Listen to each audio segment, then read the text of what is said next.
সূচনা হয়ে গিয়েছে। আজ প্রতিপদ, অর্থাৎ খাতায় কলমে পুজো কিন্তু শুরু হয়ে গিয়েছে। কিন্তু আকাশের অবস্থা দেখে তা বোঝার উপায় নেই। আলিপুর আবহাওয়া দপ্তর জানাচ্ছে এই পুজোতে বৃষ্টি কিন্তু বঙ্গবাসীর সঙ্গী, অর্থাৎ এখনই বর্ষা বিদায়ের কোনো লক্ষণ নেই।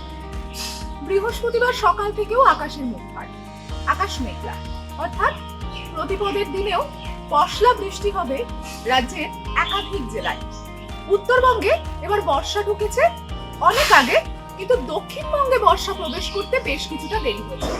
তাই দক্ষিণবঙ্গ থেকে বর্ষা যাওয়ার বেলাতেও নাছোড়বান্দা।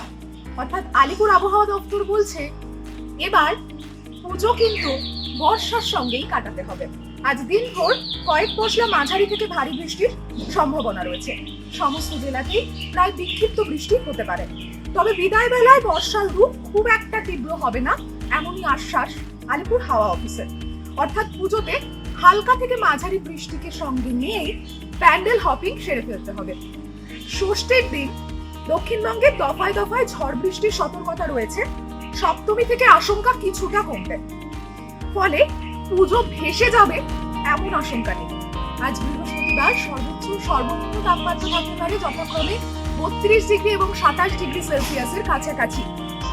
আপেক্ষিক আর্দ্রতার পরিমাণ থাকতে পারে 72%।